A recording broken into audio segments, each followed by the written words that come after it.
how emotions are created in moving pictures. A little bit theoretical prerequisite. It's a cognitive model, a conceptual archetype, which is a gestalt, which represents salient aspects of fundamental everyday experiences. So it's a kind of a schema. Remember the containment image schema that George Lakoff told us about years ago, which still functions. It's, let's say, the same thing, but in a dynamic way displayed.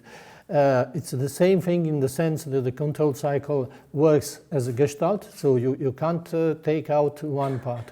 It's a simple thing. It's a dynamic process starting from a stasis, then there is a tension. It's a bounded entity. There is a tension with a target, an external target. Then there is an action, a force displayed, and a stasis again. Okay, so this is the control cycle, which can be translated as a life cycle. We see the same schema, okay, baseline, potential, action, and result. It's a dynamic process of life cycle of living entities, but it can also be coupled. You can have two life cycles, two control cycles, one controlling the other and the other one. So bidirectional causation generates a functional whole, a stable state, a pattern, or a shape. That's the shape with the dots. It can also happen in a hierarchical layering. Hierarchies of processes at different but synchronized timescales. So one is under, the other one is on a larger scale. And also a shape is created by this interaction. Okay, how a schema, so the baseline we have here, the baseline and the target, it's external. The baseline also functions as the model, an expectation about this target. So a baseline is created by commonalities.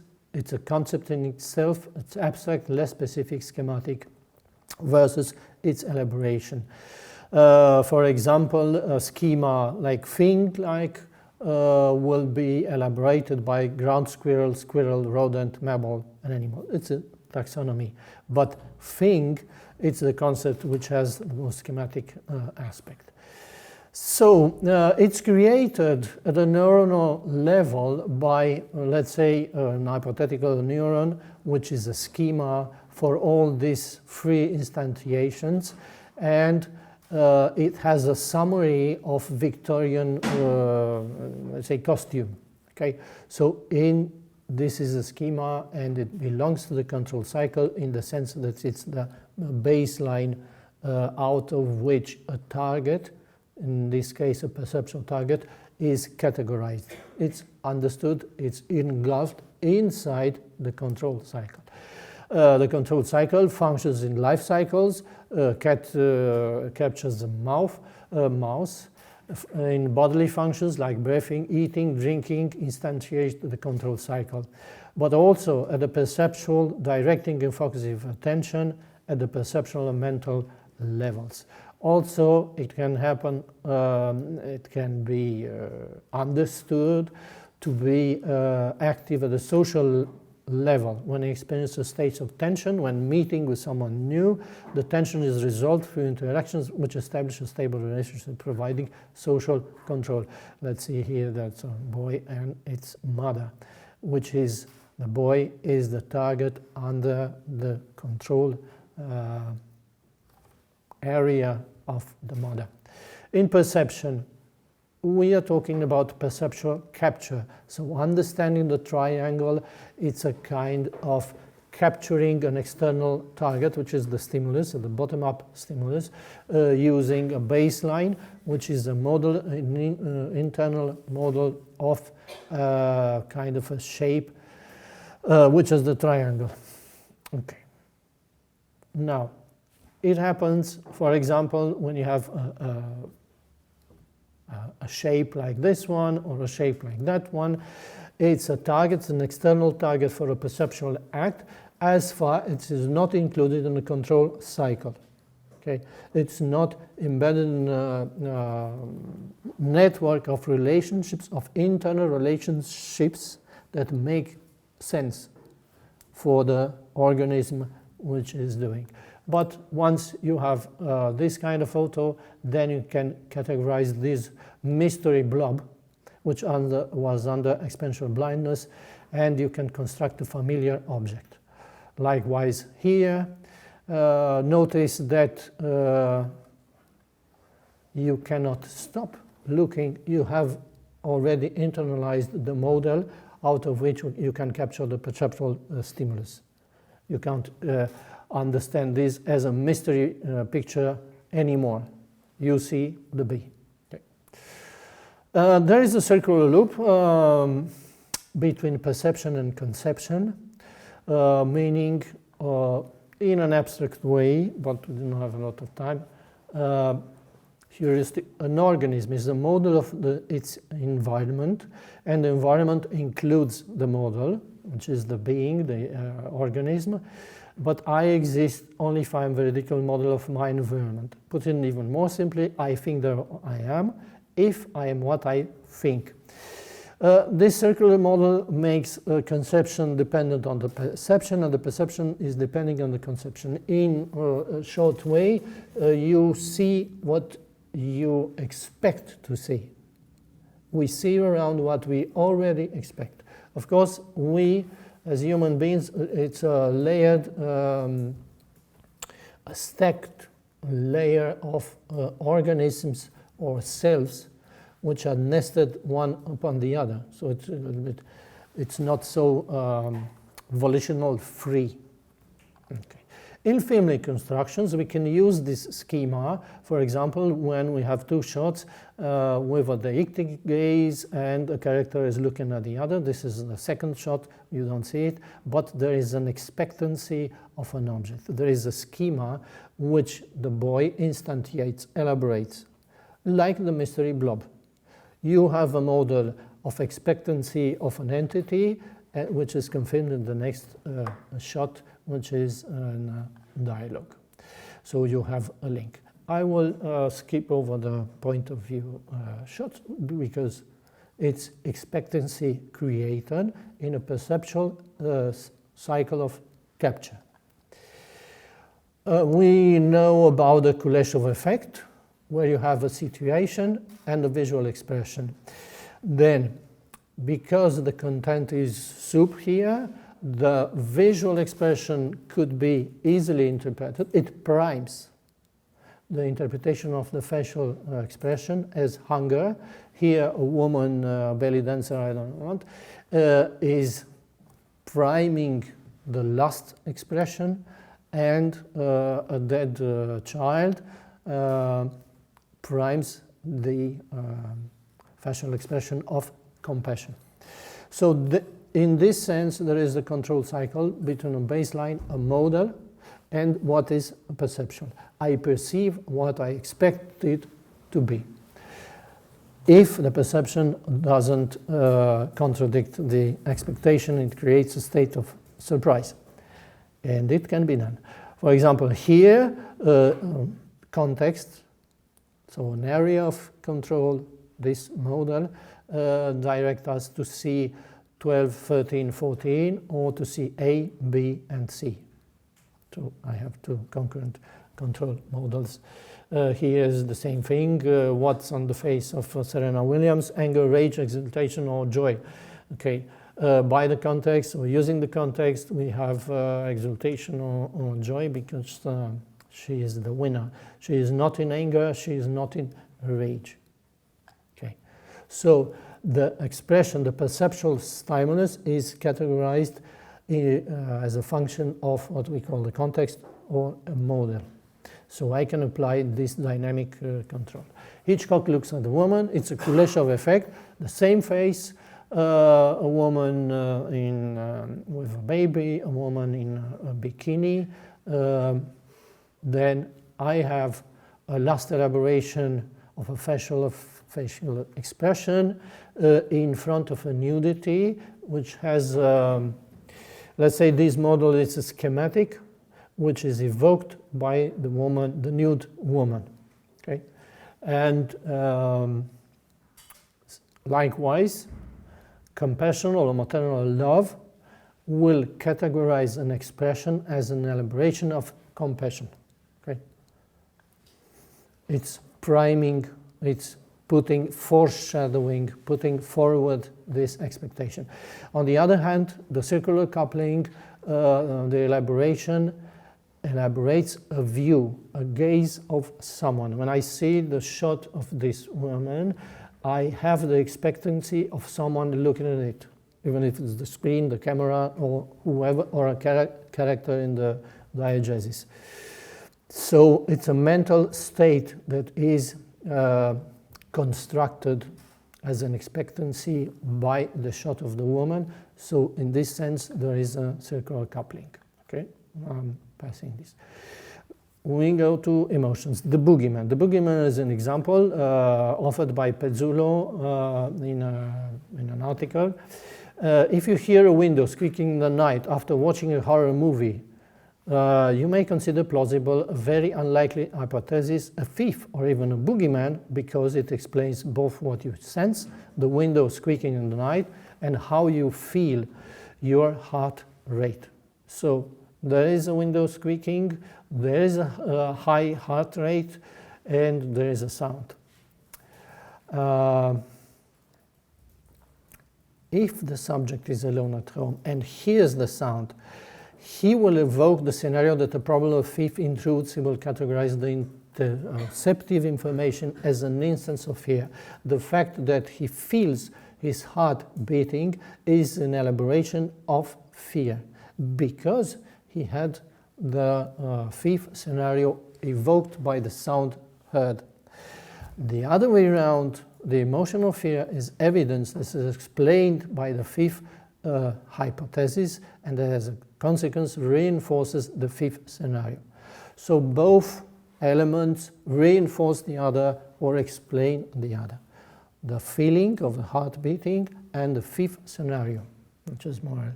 So this is again Hitchcock. He hears a sound, which is in the neighboring room, and it evokes the emotion of fear. A thief scenario is evoked also. The thief scenario has its explanation as proof that I'm afraid because there is a thief.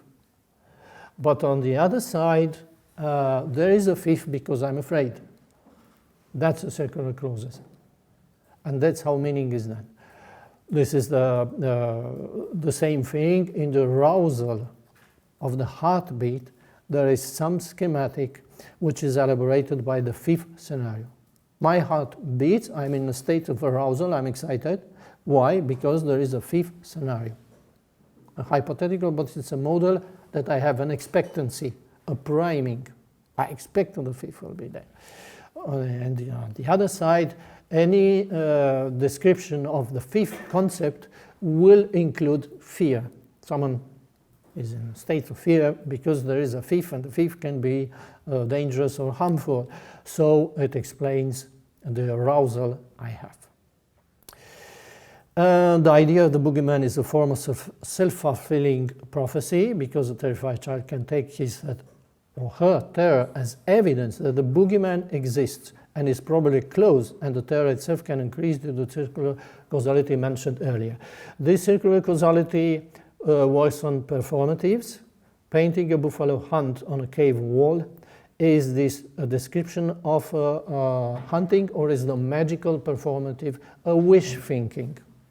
Is the painting a depictive record following and modeling itself on events in the represented world, or is a performance that is magically intended to bring about a reality the situation it represents? Kneeling to a divinity metaphorically represents the already existent differential in power and status between the worshipper and the god. So I'm kneeling because it's a god, or do I create a god because I'm kneeling? That's the idea. Fear is an opponent in a struggle. Let's see the bi-directional categorization of fear in Kubrick's The Shining, but I forgot the moment, which is 124. Okay, 124. How the emotion of fear is created in this short sequence.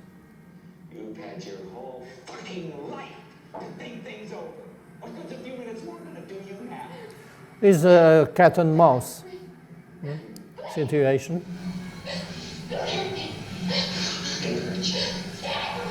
Wendy, darling, light of my life. I'm not gonna hurt you. You didn't let me finish my sentence. I said, I'm not gonna hurt you. I'm just gonna bash your brains.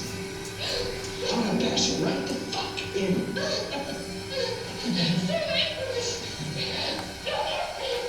not gonna hurt you.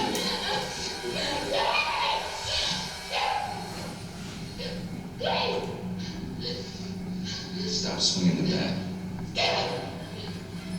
Put the bat down, Wendy.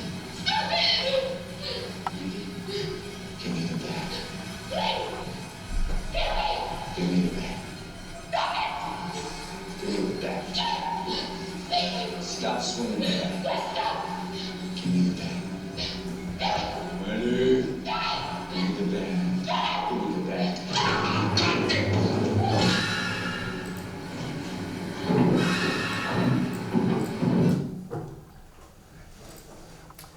So one direction, of course, it's a physical capture from the aggressor. He is doing the movement of capturing, but that's the level of simulating the action, of understanding the action of the character. But bidirectional categorization of the emotion is from the content elements, the action of capture, and the aggressive agent menacing and the incapacity of the victim to escape this action, his movement. On the other side, the schematic qualities of the slow movement, the slow tone of voice, constructed the high frequency of Wendy, the jerky gestures of defense, and the dissonant sounds of extra-diegetic movements. So, slow movement of advance, capture-like gestures of Jack, and his slow tone of voice enhance the suspense created by expectancy of surprise. So the dissonant sound of voice and music create a negative balanced feeling of irritation, which is categorized as an instance of fear. So the shrieks, Wendy, and the disturbance her shrieks create begin to be an instance of fear because the content elements do prime this expectancy. And because she shrieks, he is malevolent, aggressive, and he enhances, it potentiates the aggressive scenario. So more fear means more freezing, and more freezing explains the presence of more fear. Right? Freezing in front of the aggressive element. Also, another metaphor used, fear is a hidden enemy. And this one is from, now maybe we can the light a little bit. Please.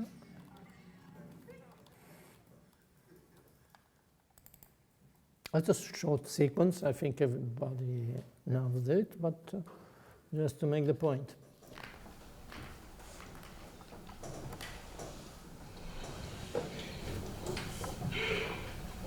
We have both scenarios, aggression and hidden menace of the unknown element.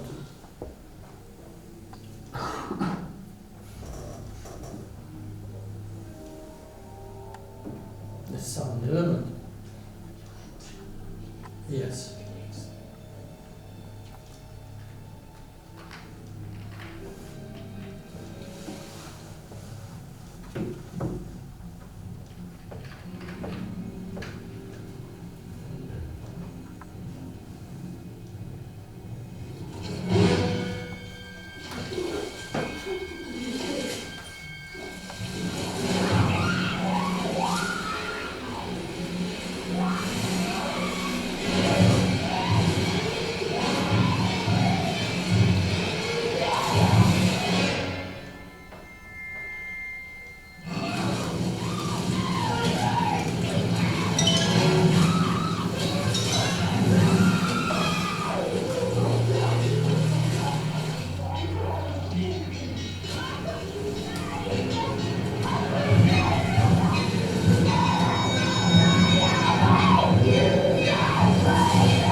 So I selected some images. The emotion affair contains a schematic arousal combined with negative balanced feeling that is elaborated by the aggression scenario from the unseen shark and by the hidden menace.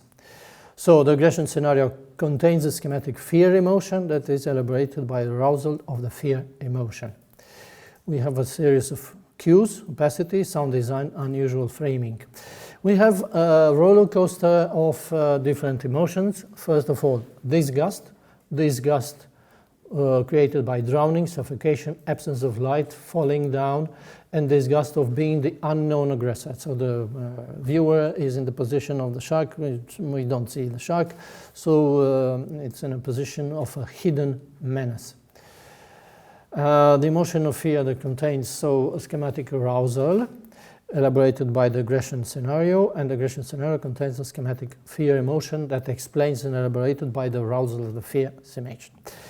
So out of nested and modulated control cycles emerge emotional cycles.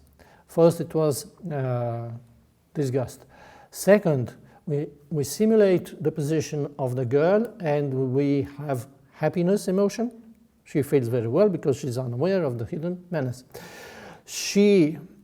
We have to simulate also the fear and anger in this shot, in this particular shot, which is in the middle of the short sequence, the fear and the anger of this human being.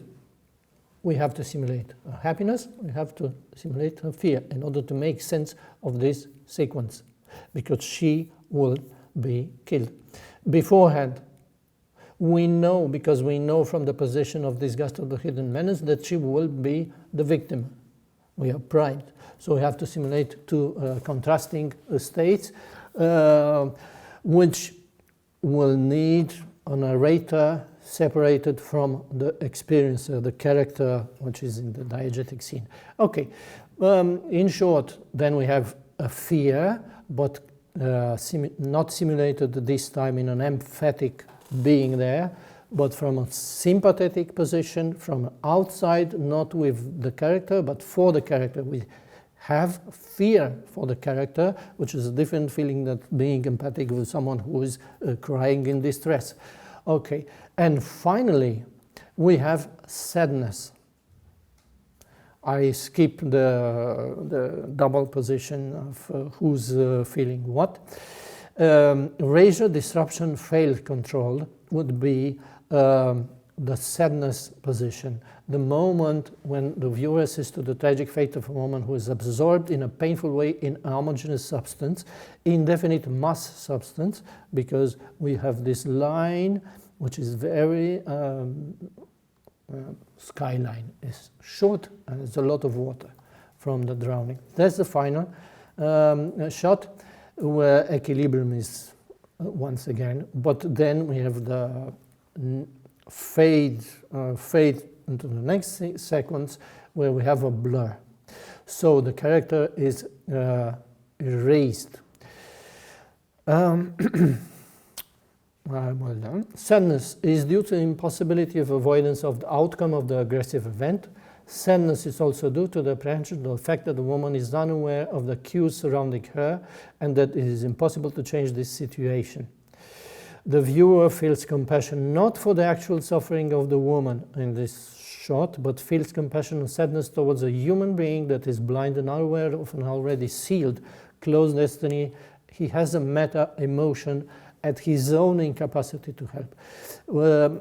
So the sadness is not strictly for the character, is also a state of sadness of my own position as a viewer, that I cannot do anything in order to heal a situation.